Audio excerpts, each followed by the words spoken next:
ഓ ചെറുപ്പക്കാരെ, നമുക്ക് നല്ല ആരോഗ്യമുള്ള സമയമാകുമ്പോ ബാപ്പ ഉമ്മക്ക് പ്രായമായി പോയി. നമ്മളൊരു കാലത്ത് സ്വന്തത്തിൽ ഭക്ഷണം കഴിക്കാൻ കഴിയാത്തവരായിരുന്നു. നമ്മളൊരു കാലത്ത് സ്വന്തത്തിൽ കുളിക്കാൻ കഴിയാത്തവരായിരുന്നു. സ്വന്തത്തിൽ ശൗച്യം ചെയ്യാൻ കഴിയാത്തവരായിരുന്നു. അന്ന് നമ്മൾ ഉമ്മയുടെ മടിയിലാണ് കാട്ടിച്ചു വെച്ചത്, ഉമ്മാന്റെ മടിയിലാണ് മൂത്രിച്ചു വെച്ചത്. അന്ന് ബാപ്പ ഉമ്മക്കൊരു മടുപ്പും തോന്നിയില്ല. സുബ്ഹാനല്ലാഹ്, രാവിലെ മുതലേ കഠിനാധ്വാനം ചെയ്ത് നോമ്പിനയ്യുമ്മ. ആ നോമ്പ് കാലത്തൊന്നും കുടിച്ചിട്ടില്ല, ആ നോമ്പാണ്. അങ്ങനെ നല്ല ഭക്ഷണങ്ങളൊക്കെ ഉണ്ടാക്കി നോമ്പ് തുറക്കാൻ പലതും ചുട്ടുണ്ടാക്കിയിട്ടുണ്ട്. അതിലിടയ്ക്ക് ഇങ്ങനെ ഓടിപ്പോകുന്നുണ്ട്. ആ കുഞ്ഞിനെ എടുത്ത് മുല കൊടുക്കുന്നുണ്ട്, കുഞ്ഞിനെ താരാട്ട് വേട്ടി കിടത്തി ഉറക്കുന്നുണ്ട്. അങ്ങനെ ആ ഉമ്മ അധ്വാനിച്ച് ഇടയ്ക്ക് നിസ്കാരവും നിർവഹിച്ചു, സുന്നത്തും നിസ്കരിച്ചു, അല്പം ഖുർആനോദി ദിക്റും ചൊല്ലി പഠിച്ചവനോട് ദുആ ചെയ്യുന്നുണ്ട്. അങ്ങനത്തെ ഉമ്മ അവസാനം നോമ്പ് തുറക്കുന്ന സമയത്ത് ഒരു കാരക്ക എടുത്ത് നോമ്പ് തുറന്നു. അതിന് മുമ്പ് തന്നെ നിന്റെ ബാപ്പാക്കും വലിയ ആളുകൾക്കൊക്കെ ഭക്ഷണം മുന്നിൽ കൊണ്ടുവച്ചു കൊടുത്തു. ഉമ്മ ബാങ്ക് കൊടുക്കുന്നത് കേട്ടപ്പോ ഒരു കാരക്ക എടുത്ത് നോമ്പ് തുറന്നു. അവര് ഭക്ഷണം കഴിക്കുന്നതിലിടക്ക് എൻ്റെ മഗ്രിബ് ഇങ്ങ് നിസ്കരിക്കാന്ന് തോന്നി. ആ ഉമ്മ പെട്ടെന്ന് മഗ്രിബ് നിസ്കരിച്ചിറങ്ങി. സുബ്ഹാനല്ലാഹ്, അവര് ഭക്ഷണം കഴിച്ച ബാക്കിയുള്ളത് എടുത്തുകൊണ്ട് വന്ന് നന്നായി വിശക്കുന്ന ഉമ്മ, എൻ്റെ യുവാക്കളെ, യുവതികളെ, ഉമ്മാനെ നിങ്ങൾ ഓർമ്മിക്കൂ. ആ ഉമ്മ ഭക്ഷണം കഴിക്കാൻ വേണ്ടി എടുത്തുകൊണ്ട് വന്ന് വെച്ച് കഴിക്കാൻ തുടങ്ങുമ്പോ കുഞ്ഞ് കരയുന്നു, കുട്ടി കരയുന്നു. ഉമ്മാക്ക് ഭക്ഷണം കഴിക്കാൻ കഴിഞ്ഞില്ല. ഉമ്മ ഓടിപ്പോയി കുഞ്ഞിനെ വാരിയെടുത്തു. അതിങ്ങനെ എടുത്തുകൊണ്ടുവന്ന് മടിയിൽ വെച്ചു. എന്നിട്ട് ഒരു കൈ കൊണ്ട് ഭക്ഷണം എടുത്ത് തിന്നാൻ നോക്കുമ്പോ കുഞ്ഞ് ഉമ്മാന്റെ മടിയിൽ മുഴുവനും കാട്ടിച്ചു വെച്ചു, വിസർജിച്ച് വൃത്തികേടാക്കി പോയി. ഉമ്മാക്കിത് തിന്നാൻ പറ്റുന്നില്ല. ഉമ്മ എന്ത് ചെയ്തു? ഉമ്മാക്ക് കുട്ടിയോട് മടുപ്പ് തോന്നിയോ? ഇല്ല. ഉമ്മ ഉടനെ തന്നെ മെല്ലെ കൈയൊന്നങ്ങുരസിക്കളഞ്ഞു. എന്നിട്ട് ഈ കുട്ടിയെ കൂട്ടി ഇങ്ങോട്ടെടുത്തു. എന്നിട്ട് ഈ കുട്ടിയുടെ കവിളില് രണ്ടും ഉമ്മ കൊടുക്കുകയാണ്, ചുംബിക്കുകയാണ്. നീ എന്നെ പറ്റിച്ചെല്ലടാ. സന്തോഷത്തോടെ, വെറുപ്പോടെയല്ല പറഞ്ഞത്. നന്നായി 2 ചുംബനം കൊടുത്തു. എന്നിട്ട് കൊണ്ടുപോയി കഴുകി വൃത്തിയാക്കി. ആ ഉമ്മാന്റെ ഭക്ഷണം അവിടെ നിന്ന് ഉണങ്ങുന്നുണ്ട് കേട്ടോ. ആ ഉമ്മ ഈ കുട്ടിയെ വൃത്തിയാക്കി നല്ല വസ്ത്രം ധരിപ്പിച്ച് എന്നിട്ട് പോയി കിടന്ന് മുല കൊടുത്ത് ഉറക്കി കഴിഞ്ഞതിന് ശേഷം തണിഞ്ഞ ചായ, തണിഞ്ഞ ഭക്ഷണം എടുത്തു കഴിക്കുന്നത് കണ്ടിട്ടില്ലേ? ഈ ഉമ്മാനോട് എപ്പോഴാ കടപ്പാട് വീടുക ചെറുപ്പക്കാരെ? അധ്വാനിച്ചുണ്ടാക്കിയ കാശ് മാത്രമല്ല, ഊണും ഉറക്കുപൊഴിച്ചിട്ട് ആശുപത്രിയിൽ പോയി അവിടെ നിന്ന് കൊതുകിന്റെ കടി കൊണ്ട് താമസിച്ച ബാപ്പയില്ലേ? നിനക്ക് രോഗമായപ്പോ ബാപ്പാക്ക് ഉറക്കം വന്നില്ല. മകന് രോഗം, മകളെ രോഗം. ബാപ്പ വിസയും ക്യാൻസലാക്കി വന്നു. സുബ്ഹാനല്ലാഹ്, എത്ര കാശ് ചെലവാക്കി. നിന്നെ പോറ്റിയ ബാപ്പയില്ലേ, ഉമ്മയില്ലേ? എന്തെല്ലാം ശകാരം അവർ കേട്ടതാണ്, ഏതെല്ലാം ജയിലിൽ കിടന്നതാണ്. തെറ്റ് ചെയ്തിട്ടല്ല, നിരപരാധിയാണ്. മക്കളെ പോറ്റാനല്ലേ ഇങ്ങനെയൊക്കെ പോറ്റിയ ബാപ്പ ഉമ്മക്ക് പ്രായമെത്തുമ്പോ നിനക്ക് വല്ലാത്ത മടുപ്പ് വരുന്നുവല്ലേ? അല്ലാഹു പറയുന്നു,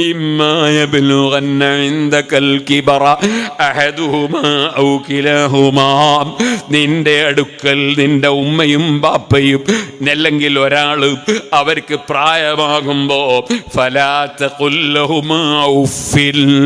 അവരെ മനസ്സിന് ക്ലേശമുണ്ടാക്കുന്ന ഒരക്ഷരം മിണ്ടിപ്പോകരുതേ. അവരെ മനസ്സിന് വിഷമമുണ്ടാക്കുന്നൊരു വാക്ക് നീ പറഞ്ഞു പോകരുതേ. വലാ തൻഹറുഹുമാ, അവരെ നീ വിരട്ടല്ലേ. അതെ, ഞാൻ പറഞ്ഞില്ലേ എന്നെ കൊണ്ടാവൂല. ഓ, വിരട്ടുന്ന ശൈലി, ആ ശൈലി നീ ഉപയോഗിക്കല്ലേ. വലാ തൻഹറുഹുമാ വഖുൽ ലഹുമാ ഖൗലൻ കരീമാ. ഉമ്മ ബാപ്പയോട് വളരെ മാനമായ, ലളിതമായ, ലോലമായ വാക്ക് പറയൂ. അല്ലാഹ് പറയാണ്, നീ ലോലമായ വാക്ക് പറയൂ. സുബ്ഹാനല്ലാഹ്.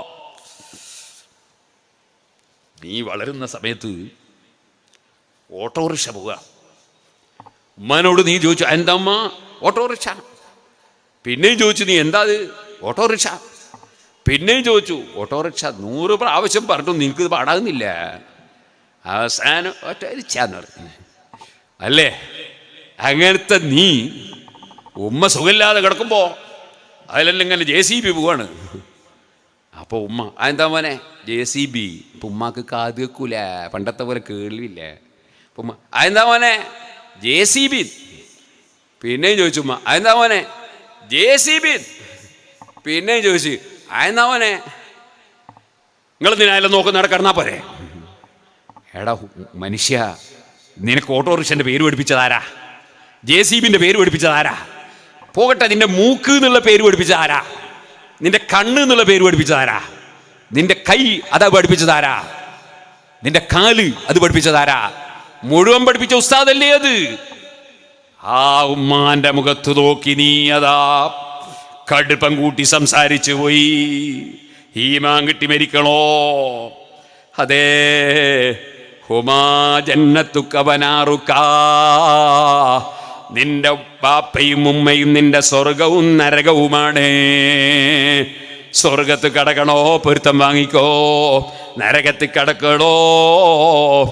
അവരോട് നീ ധിക്കാരം നടത്തിയാൽ, കടുപ്പത്തിൽ സംസാരിച്ചാൽ, മാന്യത പുലർത്താതെ പെരുമാറിയാൽ നരകമാണ്. ഹബീബ് നബി സല്ലല്ലാഹു അലൈഹി വസല്ലം പറഞ്ഞില്ലേ, റബ്ബി ഫീ റിളൽ വാലിദി. ബാപ്പാന്റെ ഉമ്മാന്റെ പൊരുത്തത്തിലാണ് റബ്ബിന്റെ പൊരുത്തം. ഓ സുഹൃത്തുക്കളെ, അല്ലാഹ് വീണ്ടും പറയുന്നു, വഖ്ഫിദ് ലഹുമാ ജനാഹദ്ദുല്ലി മിനർ റഹ്മ. കാരുണ്യത്തിന്റെ താഴ്മയുടെ ചിറക് വിരിച്ചു കൊടുക്കണേ. നീ കണ്ടിട്ടുണ്ടോ കോഴികൾ ചിറകതാ ഉയർത്തിയിട്ട് കുട്ടികളെ ചിറകിൻ്റെ ഉള്ളിൽ ഒതുക്കി നിർത്തി സംരക്ഷിക്കുന്നു സ്നേഹത്തോടെ? അതുപോലെ നിന്റെ ബാപ്പ ഉമ്മയെ നീ സ്നേഹത്തോടെ കാരുണ്യം ചെയ്ത് സംരക്ഷിച്ചോ, കാരുണ്യത്തിൻ്റെ ചിറക് വിരിച്ചു കൊടുത്തോ. അല്ലാഹ് പഠിപ്പിക്കുകയാണ്. പിന്നെയോ, നീ അതാ പക്ഷികളെ കണ്ടിട്ടില്ലേ? അത് ചിറകി വിരിച്ചുകൊണ്ടാണ് അതാ വലിയ ജോറായിട്ട് പറന്നു പോകുന്നത്.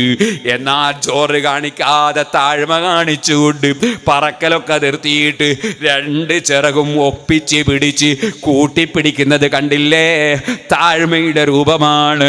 അതുപോലെ നീ ഉമ്മ ബാപ്പാന്റെ മുന്നിൽ നിൽക്കുമ്പോൾ താഴ്മയോടെ നിന്നോ, സംസാരിക്കുമ്പോൾ താഴ്മയോടെ സംസാരിച്ചോ. ഇത് വേറെ ആരെ പോലെയുമല്ല, നിന്റെ മുതലാളിയെ പോലെയല്ല, നിന്റെ കഫീലിനെ പോലെയല്ല, അതേ വേറെ ഒരാളെ പോലെയുമല്ല. ഖുർആൻ ബാപ്പ ഉമ്മയോട് എങ്ങനെ പെരുമാറണമെന്ന് അതാ വ്യക്തമായി പഠിപ്പിക്കുന്നു. വഖ്ഫിദ് ലഹുമാ ജനാഹദ്ദുല്ലി മിനർ റഹ്മ. അതുകൊണ്ടും പോര കേട്ടോ, ഇതുകൊണ്ടൊന്നും കടപ്പാട് വീടൂല. നിന്നെ അതേ കാഷ്ടവും മൂത്രവും പേറിയിട്ട് നിന്നെ ബാപ്പ ഉമ്മമാര് വളർത്തിയത് നീ വളർന്ന് വലുതായി കാണാനാണ്. രോഗത്ത് കിടക്കുന്ന ഉമ്മ ബാപ്പാനെ നീ നോക്കുന്നതോ വലുതായി കാണാനല്ല, ഒന്ന് മരിച്ചു കിട്ടാനാണ്. ഇത് രണ്ടും ഒരുപോലെ ആകുമോ? നീ ബാപ്പ ഉമ്മയെ നോക്കുന്നത് ഇങ്ങനെ നോക്കി നോക്കി അങ്ങ് യാത്രയേക്കണം, അങ്ങനെയാണ്. നിന്നെ അവര് നോക്കിയതോ നിന്നെ വളർത്തി വളർത്തി വലുതാക്കണം. അതിനാണ്. ഇത് രണ്ടും തമ്മിൽ ഒക്കുമോ? കടപ്പാട് വീടൂല. അതുകൊണ്ട് റബ്ബ് പറയുന്നു, അതാ കടപ്പാട് വിട്ടാൻ നിന്നെ കൊണ്ട് കഴിയാത്തതിനാൽ അവർക്ക് എന്തും കൊടുക്കാൻ കഴിവുള്ളൊരു രാജാവില്ലേ? ആ രാജാവിനോട് താണുകയാണ് അപേക്ഷിക്കൂ മോനെ. അതാണ് വഖുർ റബ്ബിർഹംഹുമാ കമാ റബ്ബയാനീ സഗീറാ. എൻ്റെ കുട്ടിക്കാലത്ത് ബാപ്പ ഉമ്മ എന്നെ പോറ്റി വളർത്തിയവരാണ്. ആ ബാപ്പ ഉമ്മക്ക് കാരുണ്യം ചെയ്യണേ റബ്ബേ എന്ന് പ്രാർത്ഥിക്കൂ. നിന്നെ കൊണ്ട് എത്ര ചെയ്താലും കടപ്പാട് വീടൂല. അതുകൊണ്ട് റബ്ബിനെ ഏൽപ്പിക്കൂ, റബ്ബിനോട് ദുആ ചെയ്യൂ. ബാപ്പ ഉമ്മയുടെ പൊരുത്തം കിട്ടണോ? അവരെ വാക്കുകൾ നമ്മൾ പാലിക്കുന്നവരാകണം. അവരെ കുടുംബത്തോട് ബന്ധം ചേർക്കുന്നവരാകണം. അവരെ സ്നേഹിതന്മാരോട് ആദരവുള്ളവരാകണം. അവരൊരു വാക്ക് പറഞ്ഞിട്ടുണ്ട്, ഇന്ന പള്ളിക്ക് ഇത്ര കൊടുക്കാമെന്ന്. എന്നാൽ ഈ സ്വത്ത് ഭാഗിക്കുന്നതിന് മുമ്പ് അതങ്ങ് കൊടുത്തേക്കണം. ബാപ്പ ഉമ്മക്ക് അതാ ഹജ്ജിന് പോകാൻ കഴിഞ്ഞിട്ടില്ല, അവർക്ക് സ്വത്തുണ്ട്. അവരെ കാലത്ത് സ്വത്തിന് വിലയില്ല. നിന്റെ കാലത്ത് 1 സെന്റ് വിറ്റാ 4 ഹജ്ജിന് പോകാം. നീ ആ സ്വത്ത് ഭാഗിക്കുമ്പോ അവരെ ഹജ്ജിന് വേണ്ടിയുള്ള കാശ് മാറ്റി വെച്ചിട്ടല്ലാതെ നീ അതാ സ്വത്ത് ഭാഗിച്ചെടുത്തുകൂടാ. അത് മാറ്റിവെക്കണം. അത് സംഖ്യ കൊടുത്തിട്ടാണെങ്കിലും ഒരാളെ കൊണ്ട് ഹജ്ജ് ചെയ്യിക്കണം. ഇനി നിനക്ക് തന്നെ ചെയ്യാം, പക്ഷേ നീ ആദ്യം നിന്റെ സ്വന്തം ഹജ്ജ് ചെയ്തവനാകണം, അല്ലെങ്കിൽ നിനക്ക് ചെയ്യാൻ പറ്റൂല. അവർക്ക് കടങ്ങളുണ്ട്, അത് വീട്ടാൻ നീ ശ്രമിക്കണം. നീ ആ കടം വീട്ടുന്ന മകനാകണം, മകളാകണം. ബാപ്പ ഉമ്മാനെ മറന്നുകൊണ്ടുള്ളൊരു ജീവിതം പറ്റൂല. അവരെ ആഖിറത്തിൽ രക്ഷപ്പെടുത്തുന്ന ജീവിതമാകണം. അവരെ ഖബറിനടുക്കൽ പോയി സിയാറത്ത് ചെയ്യണം. അതേ, അത് പുരുഷന്മാർക്കാണ്, സ്ത്രീകൾക്ക് അത് കറാഹത്താണ്. സ്ത്രീകൾ കുടുംബത്തിന്റെ ഖബർ സിയാറത്ത് ചെയ്യരുതെന്നാണ്. കാരണം സ്ത്രീകൾക്ക് അവിടെ എത്തിയാൽ അവർക്ക് മനക്കരുത്ത് കുറഞ്ഞ് അവർ ചിലപ്പോൾ വേദനിച്ച് പൊട്ടിക്കരഞ്ഞു പോകും. അതുകൊണ്ട് മനക്കരുത്തുള്ള പുരുഷന്മാർക്ക് മാത്രമേ കുടുംബത്തിന്റെ ഖബർ സിയാറത്ത് സുന്നത്തുള്ളൂ. അല്ലാത്ത ഖബറുകൾ ഔലിയാക്കൾ അമ്പിയാക്കളുടേതാണെങ്കിൽ അത് സ്ത്രീകൾക്കും സുന്നത്തുണ്ട്. ഇമാമിങ്ങൾ അതൊക്കെ വിവരിച്ചിട്ടുണ്ട്. ഏതായാലും ഓ പുരുഷന്മാരെ, ഖബർ സിയാറത്ത് ചെയ്യണം. ഞാൻ പറയട്ടെ, പഴയ കാലത്തൊക്കെ ഞങ്ങളുടെ നാട്ടിൽ വെള്ളിയാഴ്ച ജുമഅക്ക്, ആ ജുമഅ കഴിഞ്ഞതിന് ശേഷം അതേ ദിക്റും ദുആയും കഴിഞ്ഞിട്ട് പിന്നെ ഒരു ഫാത്തിഹ ഓതി ദുആ ചെയ്യുന്ന പതിവുണ്ട്. അതെന്തിനാണെന്നറിയോ? ബാപ്പ ഉമ്മയുടെ ഖബറിങ്കൽ പോകാൻ ചിലപ്പോൾ നമ്മളെ കൊണ്ട് കഴിഞ്ഞില്ലെന്ന് വരും. കഴിഞ്ഞാലും കഴിഞ്ഞില്ലെങ്കിലും അവരെ പേരിൽ ഫാത്തിഹ ഓതി ദുആ ചെയ്തുകൊണ്ട്, ഇത് വെള്ളിയാഴ്ചയല്ലേ, വെള്ളിയാഴ്ച ഈദുൽ മുഅ്മിനീൻ, മുഅ്മിനീങ്ങളെ പെരുന്നാളല്ലേ, ആ പെരുന്നാളിന് വലിയ സന്തോഷമല്ലേ, ആ സന്തോഷത്തിൽ വന്ന് ജുമഅ കൂടാൻ ബാപ്പക്ക് കഴിഞ്ഞില്ലല്ലോ. അതുപോലെ തന്നെ ഉമ്മാക്കതാ അൽക്കഹ് ഓതാൻ കഴിഞ്ഞില്ലല്ലോ. അൽക്കഹ് ഓതൽ സ്ത്രീകൾക്കും സുന്നത്തുണ്ട്, സലാത്ത് വർദ്ധിപ്പിക്കൽ സുന്നത്തുണ്ട്. അതുകൊണ്ട് തന്നെ ജുമഅക്ക് വന്നവർ ജുമഅന്റെ മുമ്പ് ചെയ്യേണ്ടത് അത്തരം പണിയാണ്. അവിടെ ഒരു പ്രസംഗം പാസാക്കലല്ല. അങ്ങനെ ഒരു പ്രസംഗം ഇസ്ലാമിലില്ല. ഓ സുഹൃത്തുക്കളെ, ആ ബാപ്പ ഉമ്മയെ സന്തോഷിപ്പിക്കാൻ അവരെ പേരിൽ ഫാത്തിഹ ഓതിയിട്ടൊരു ദുആ. ഇതുപോലെ നിന്റെ മകളെ നിക്കാഹ് നിശ്ചയിക്കുമ്പോ, നിന്റെ മകന്റെ നിക്കാഹ് നിശ്ചയിക്കുമ്പോ ആ ബാപ്പ ഉമ്മക്ക് അന്നത്തെ ബിരിയാണി കൊടുക്കാൻ കഴിയൂല, നിക്കാഹിന്റെ സദ്യ കൊടുക്കാൻ കഴിയൂല, സൽക്കാരത്തിന്റെ സദ്യ കൊടുക്കാൻ കഴിയൂല. അപ്പൊ അവരെ പേരിൽ അൽ ഫാത്തിഹ, ഫാത്തിഹ ഓതിയിട്ടൊരു ദുആ. അവരെ ഖബറിൽ വലിയ സന്തോഷമായി പോയി. എൻ്റെ പേരക്കുട്ടിയുടെ നിക്കാഹിന് എനിക്ക് ഖബറിൽ സന്തോഷം കിട്ടിപ്പോയി. അങ്ങനെ ആ ബാപ്പ ഉമ്മയുടെ പൊരുത്തം വാങ്ങേണ്ടത്. ആ ഫാത്തിഹ ഓതുമ്പോൾ ഇറങ്ങിപ്പോവുകയല്ല വേണ്ടത്. ആമീൻ പറയാതെ കൈ താഴ്ത്തി വെക്കുകയല്ല വേണ്ടത്. അല്ലാഹുമ്മ ഗ്ഫിർ ലഹും, അവർക്ക് പുറത്തു കൊടുക്കണേ എന്ന് പറയുമ്പോ ആമീൻ പറയുകയാണ് വേണ്ടത്. ബാപ്പ ഉമ്മയോടുള്ള കടപ്പാട് തീരൂല, അത് മരിച്ചതിന് ശേഷവും തീരൂല. ഞാൻ നേരത്തെ പറഞ്ഞില്ലേ, സഅദ് റളിയല്ലാഹു അൻഹു വന്നിട്ട് ഏറ്റവും നല്ല സദഖ ഏതാണെന്നല്ലേ ചോദിച്ചത്. കിണർ കുഴിച്ചിട്ട് ഉമ്മാന്റെ പേരിൽ അതാ ദാനം ചെയ്യുകയല്ലേ ചെയ്തത്. അതുപോലെ കണ്ടില്ലേ വേറെ ഒരു സഹാബി വന്നിട്ട് ചോദിക്കുന്നു, ഇന്ന ഉമ്മി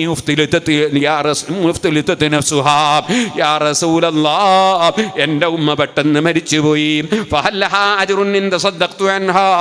ഉമ്മാന്റെ പേരിൽ ഞാൻ ധർമ്മം ചെയ്താൽ ഉമ്മാക്ക് ഫലം കിട്ടുമോ, അതിന്റെ പ്രതിഫലം കിട്ടുമോ?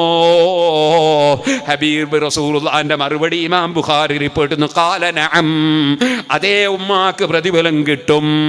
സുബ്ഹാനല്ലാഹ്. അല്ലാഹുവിന്റെ ഖുർആൻ ഓതിയിട്ട് അല്ലൈസ ലിൽ ഇൻസാനി ഇല്ലാ മാ സഅ, മനുഷ്യന് അവൻ ചെയ്തതേ കിട്ടുള്ളൂ എന്ന് പറഞ്ഞിട്ട് ബാപ്പ ഉമ്മാന്റെ പേരിൽ മക്കൾ ചെയ്യുന്ന അമലുകൾ, ഖുർആൻ ഓതുന്നത്, ദുആ നടത്തുന്നത്, ദിക്ർ ചൊല്ലുന്നത്, അവരെ പേരിൽ സദഖ ചെയ്യുന്നത് തടയുന്നവരില്ലേ, അവർ ഇസ്ലാമിന്റെ ശത്രുക്കളാണ്, മരിച്ചവരെ ശത്രുക്കളാണ്. അല്ലാഹും റസൂലും പഠിപ്പിച്ചത് ഓർമ്മിക്കണേ. ആ ആയത്തിൽ പറഞ്ഞതിന്റെ മാന എന്താണ്?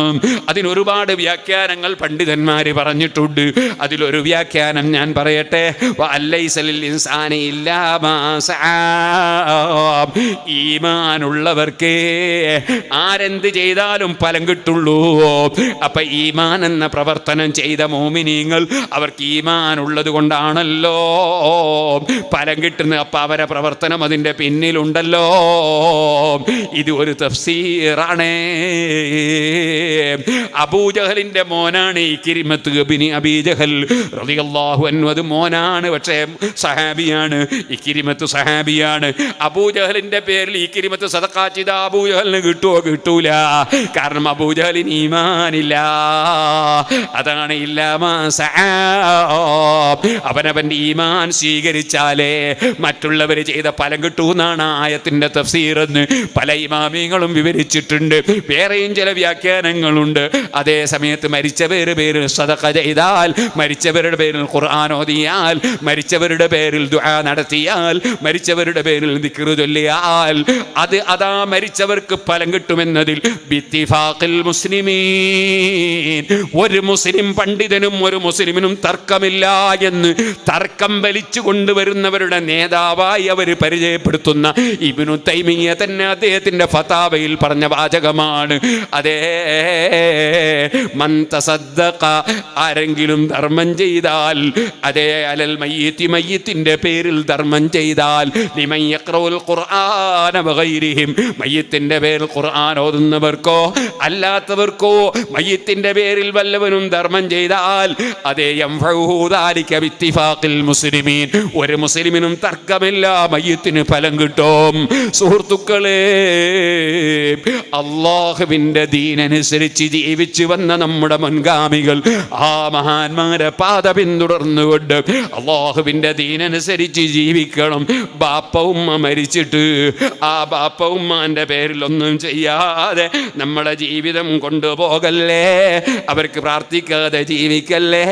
ചില മഹാന്മാര് പറഞ്ഞു, 5 വഖത്തിലും നീ അവരുടെ പേരിൽ ദുആ നടത്തിക്കോ. നമ്മളെ ഇമാമിങ്ങൾ ദുആ ചെയ്യുമ്പോ റബ്ബന ഗ്ഫിർ ലനാ വലിവാലിദീന, മാതാപിതാക്കളെ പേരിൽ ദുആ ചെയ്യുന്നില്ലേ നിസ്കാര ശേഷം? അതിന് ആമീൻ പറയാനും നിനക്ക് നേരമില്ല അല്ലേ? അങ്ങനെയാണോ ബാപ്പ ഉമ്മയോട് നന്ദി കാണിക്കേണ്ടത്? ഓ സുഹൃത്തുക്കളെ, റബ്ബതിന്റെ ശേഷം പറയാണ്, റബ്ബുക്കും അഅലമു ബിമാ ഫീ നുഫൂസിക്കും, നിങ്ങളെ മനസ്സിലുള്ളതൊക്കെ റബ്ബിന് നന്നായി അറിയാം.